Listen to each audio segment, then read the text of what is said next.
नमस्कार, आप सभी का कैसे हैं आप लोग। तो हम बात कर रहे थे कि sum of internal angles of triangle is always 180 degree, यानी कि किसी भी त्रिभुज के अंत कोणों का योग हमेशा 180 डिग्री ही क्यों होता है।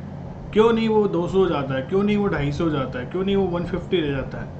तो ऐसा क्यों होता है कि किसी भी ट्रायंगल के इंटरनल एंगल का सम 180 डिग्री होता है। बहुत कॉमन सी बात है, आप सभी जानते हैं कि किसी भी ट्रायंगल के इंटरनल एंगल का कोण जो सम जो होता है वो 180 होता है। बट शायद ही आपको पता हो कि ऐसा क्यों होता है।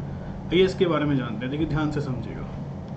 देखिए मान लीजिए कि जैसे ये एक मेरा एक ट्रायंगल है, ठीक है, जिसको मैंने नाम दिया ए, बी और सी।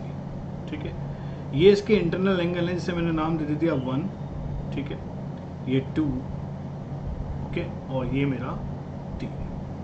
अब मैं ये प्रूफ करूंगा कि इंटरनल एंगल, यानी कि मुझे जो प्रूफ करना है वो ये प्रूफ करना है कि angle 1 plus angle 2 plus angle 3 जो भी अंत कोण बन रहे हैं उनका योग 180 डिग्री होता है। ये मुझे प्रूफ करना है कि angle 1 plus angle 2 plus angle 3 जो है वो 180 डिग्री है। लेकिन क्यों है वो देखते हैं। ठीक है, इसी का ही जवाब हम यहाँ पे ढूंढेंगे कि ये ऐसा है तो क्यों है सर। ठीक है, तो चलिए ध्यान से देखते हैं कि ऐसा क्यों है। देखिए मैंने क्या करा, एक लाइन ड्रॉ करी यहाँ पे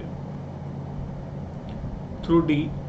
ठीक है, एक लाइन ड्रॉ करती है मैंने यहाँ पे थ्रू डी, ठीक है, थ्रू ए, जिसका नाम मैंने दिया डी। थ्रू ए मैंने एक लाइन ड्रॉ करी जिसका नाम मैंने क्या दिया, डी ई। ठीक है, डी ई मैंने उसका नाम दिया है। ठीक है जी, समझ में आई बात है। चलिए बहुत ही शानदार। अब आप देखिए जब ये लाइन ड्रॉ मैंने करी है तो यहाँ पे भी कुछ एंगल्स बन गए हैं। एक एंगल ये बन गया है जिसको मैं बोल देता हूँ कि ये एंगल है मेरा 4 और ये एंगल है भैया जी मेरा 5। ठीक है, अब आप गौर से देखिएगा कि जब ये एंगल ड्रॉ हो गए हैं और मैं थोड़ा सा ध्यान से देखूं तो मुझे ये दिखाई दे रहा है कि डी ए और बी सी आपस में पैरेलल लाइन है, जहाँ पे बी ए एक ट्रांसवर्सल का काम कर रही है, एक त्रियक छेदी रेखा का काम कर रही है। कर रही नहीं कर रही है। तो मैं कह सकता हूँ कि एंगल 4 और एंगल 5, सॉरी एंगल 4 और एंगल 1 मेरे बराबर होंगे नहीं होंगे।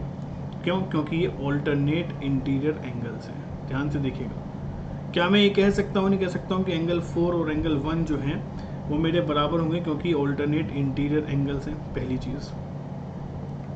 ठीक, इसी तरीके से मैं ये भी कह सकता हूँ कि एंगल 5 और एंगल 2 भी आपस में बराबर होंगे क्योंकि ये भी क्या है, ऑल्टरनेट इंटीरियर एंगल्स हैं। क्योंकि ये भी क्या है, ऑल्टरनेट इंटीरियर एंगल्स हैं। क्योंकि यहाँ पर भी यदि आप दूसरी साइड देखें तो AC एक ट्रांसवर्सल का काम कर रही है।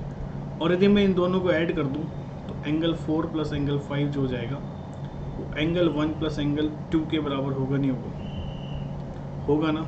ठीक है, क्या बोलते हो, होगा ना।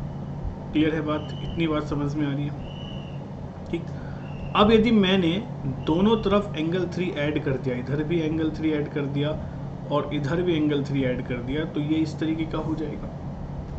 आप इसको देखो कि यदि आप ध्यान से देखें कि पहली क्लास में जब मैंने आपको लाइन एंगल बताया था तो मैंने बताया था कि स्ट्रेट लाइन है और पूरा एंगल जो होता है ये कंप्लीट एंगल 180 डिग्री का होगा, यानी कि 4, 3 और 5 तीनों को यदि मैं जोड़ दूं तो 180 डिग्री होगा। तो यहाँ पे मैं कह सकता हूँ कि एंगल 3 प्लस एंगल 4 प्लस 5 किसके बराबर बैठेगा, 180 डिग्री के बराबर बैठेगा। और इधर आप राइट साइड में देखें तो एंगल 1, एंगल 2, एंगल 3 ही मेरा 180 डिग्री के बराबर होगा। एक सिंपल सा प्रूफ था, एक क्लियर अंडरस्टैंडिंग के लिए ज़रूरी है, कोई पूछ ले तो आप ये डायरेक्टली बोल सकते हैं। ठीक है, तो आई होप कि इतना आपको क्लियर होगा। अच्छे से पढ़ते रहो, सीखते रहो, समझते रहो।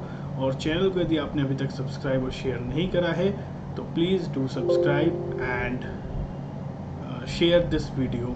ठीक है।